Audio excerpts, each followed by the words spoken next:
Oi, bom dia. Então, hoje a gente está aqui para falar de um livro chamado Racismo e Sociedade: Novas Bases Epistemológicas para a Compreensão do Racismo na História, de um autor chamado Carlos Moore, tá? Bem, então, esse livro, ele tenta responder a pergunta de onde o racismo teria surgido, em que momento da história e onde, né?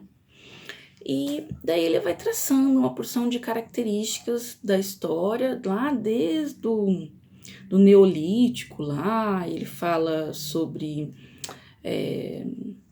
os homens primitivos, os primeiros hominídeos, essas coisas todas. Eu vou pular algumas coisas e vou elencar aqui algumas coisas que eu achei interessante, tá? Bem, a primeira coisa é falar sobre a questão da raça, né? O conceito de raça, biologicamente, ele não existe, né? Então, pra gente, da área de humanas, a gente usa o termo raça porque as diferenças fenótipas, né, da aparência das pessoas, elas causam desvantagens sociais, econômicas, políticas para uma parte da população e vantagem para outras. Então, por isso que a raça é um conceito que a gente vai continuar usando enquanto houver racismo, né? Então, é uma construção sociopolítica e cultural. O racismo, ele está presente no imaginário social, segundo esse autor, de maneira que ele acaba se reproduzindo a partir da socialização e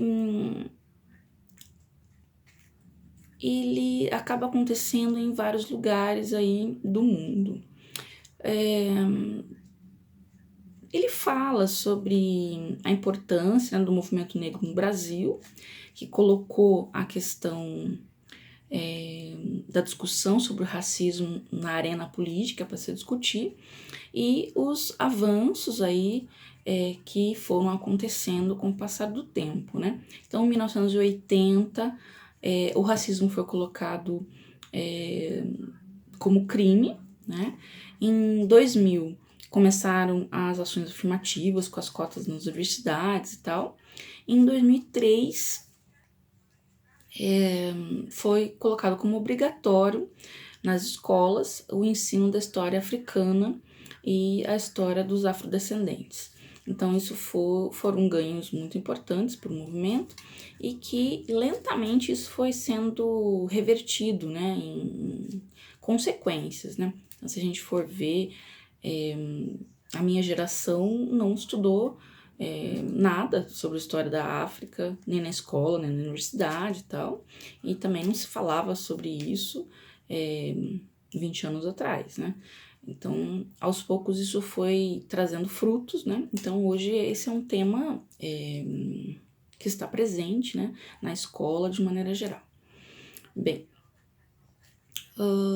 aí o autor, ele tem uma grande quantidade de referência bibliográfica, né, que ele usa, e ele começa a tentar achar nos escritos antigos mesmo, em vários lugares onde há citações, né, em textos religiosos, em textos de literatura, onde há ali uma amostra, né, de como aquele povo descrevia os negros na sua época. Então, ele fala da Índia, lá na antiguidade, os livros sagrados da Índia têm descrições, né, de vitória, diz assim, vitória dos invasores brancos diante dos nativos negros.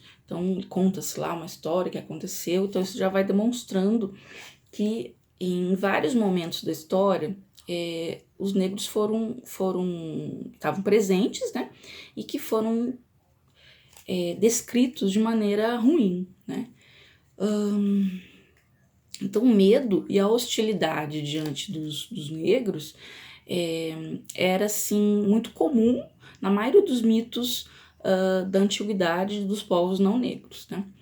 Então, por quê? Então, a gente pode mostrar, a gente pode pensar na questão do fenótipo, ele acaba provocando segregações em vários locais, em várias épocas da história humana. Então, o fenótipo ele passa a ser um grande demarcador, né? Então, como a gente precisa, né, lá numa certa comunidade, dizer que aquelas regras sociais, elas servem para aquela quantidade de população, aquele grupo e tal, para você diferenciar esse grupo do outro, né, a primeira coisa é tentar estabelecer alguma diferença, né, entre um e outro, né? Então, em vários lugares há a questão, por exemplo, das como se fossem assim tatuagens, né, mas ferindo a pele, né, para designar que você faz parte de um povo, do outro e tal. E o fato de um povo ser negro, de um povo ser branco, isso mostrava um grande demarcador social que não precisava de nenhuma interferência, né, nem de fazer símbolos no rosto e nada para você ver quem que era quem. Bem, aí o Carlos Moore, ele vai mostrar o seguinte, que o contato da antiguidade, gregos e romanos, contato na África, depois o Império Árabe e depois a Europa. Então, na antiguidade, havia descrições lá entre os gregos e romanos, havia descrições em muitos textos antigos, fazendo essa relação entre o caráter da pessoa, né, as suas qualidades morais e tal, relacionando com o fenótipo, né? Então tinha assim, dizendo, por exemplo, descrições, né? Platão, Aristóteles e tal, falando, por exemplo, relacionando o negro, a covardia, coisas ruins, né? E isso acabava justificando, né, essa diferença do outro, acabava justificando a escravidão, pensando que para gregos e romanos aquele que faz parte, né, daquela comunidade, que nasceu ali, isso era importante para dizer quem que era grego e romano, né? E como eles não gostavam do estrangeiro, se o estrangeiro ainda por cima fosse negro, daí ficava muito fácil essa demarcação social para dizer, não, você não é um do nosso, enquanto que se a pessoa fosse branca, seria mais difícil de controlar esse tipo de situação. Bem, então o autor ele diz assim que entre gregos e romanos havia assim, um proto-racismo, né? Um surgimento lento ali dessa ideia de dizer que o outro, né, é inferior a si mesmo. Então, e aí o autor pega e mostra que no Império Árabe, entre os séculos 7 e 15, o Império Árabe ele toma grandes partes da Europa, chega à Península Ibérica e chega também ao norte da África, né? E ali o Império Árabe vai buscar também dominar aquela região. E também entre os escritos árabes tem descrições também negativas com relação aos negros. Então, no Alcorão, por exemplo, é escrito que a escravidão é um fato natural da vida. Ali não está nada escrito sobre o racismo, né, ou a escravidão negra. Mas no texto do Mil e Uma Noites, por exemplo, eles descrevem, né, os negros em posição de subalternidade, poemas de árabes negros, né, porque daí eles começam a entrar em contato e também já começam a se misturar, né? Então havia negros que se convertiam ao islamismo e eles passam a fazer poemas que se autodepreciavam, assim, né? Então havia muitos poemas, muitos escritos dizendo, associando a cor negra com a feiura, com a inferioridade. Também no mito, né, do Noé, o filho de Noé, Ham, teria sido condenado por causa dos seus pecados, para pagar os seus pecados, teria sido condenado a nascer como negro, né? Então, todas essas questões mostram aí quanto o racismo estava presente em várias sociedades antigas, né?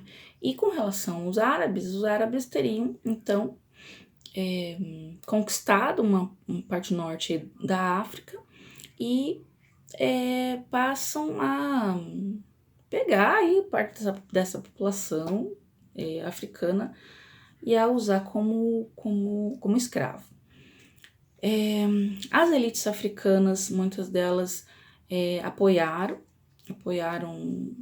o Império Árabe e aquilo, né, foi se desenvolvendo ali nessa aquela instituição escravagista.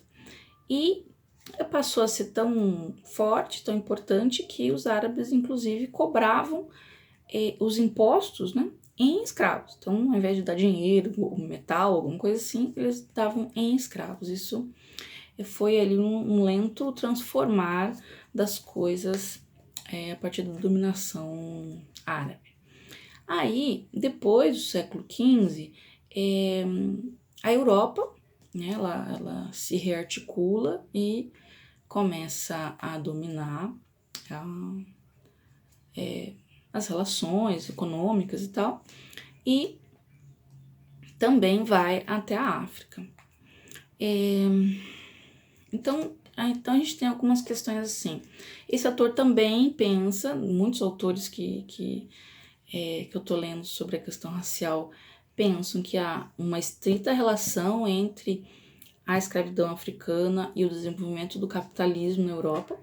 Isso não é diferente nesse autor. Ele fala que aquela ideia do Weber, né, que houve a reforma protestante, por isso mesmo há uma racionalização das relações e a criação de um Estado que devia separar o público do privado e tal. Isso ajudou o capitalismo, né? E com relação à África, o autor fala o seguinte, que isso não aconteceu na África, né?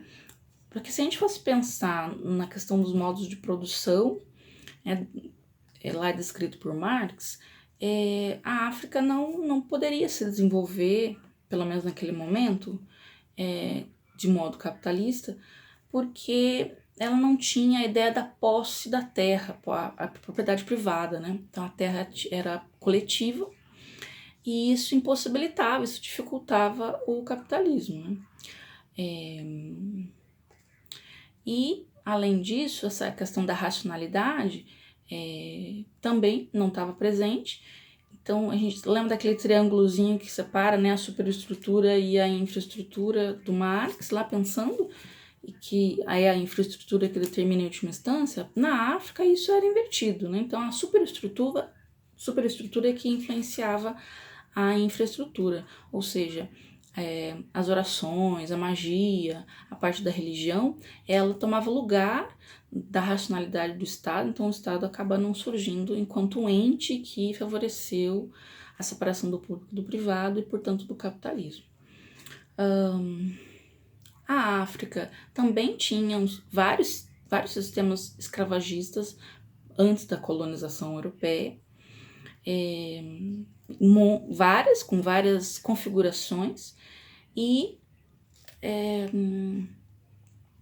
só que esse sistema escravagista ele não pode ser colocado como um tipo de modo de produção, como descrito pelo Marx, porque essa escravidão ela não tinha assim, não era um elemento central, né? Não era por causa dos negros, por causa da escravidão, claro, todos lá eram negros, que a economia girava naquele determinado sentido e não em outro. Então ela tinha uma função bem que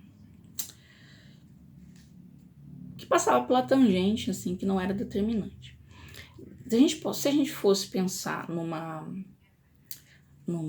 comparação da importância do sistema escravagista que estava presente na África antes da colonização europeia, a gente poderia dizer assim, bem, para o Marx, por exemplo, burguês é aquele que é dono dos meios de produção, certo? Mas o dono da padaria ali da esquina, né, uma padaria pequenininha, é dono dos meios de produção dele, né, ele é dono da padaria. É a mesma coisa que o dono da empreiteira que constrói portos, por exemplo? Então, os dois são burgueses, se a gente fosse pensar no estrito senso do conceito. Mas eles são diferentes ou são iguais? Né? Então, essa é a importância que o autor está falando sobre o sistema que existia de escravagista na África pré-colonial e aquele que existia, que passou a existir depois com a ocupação, a colonização europeia na África. Então, por enquanto é isso, beleza?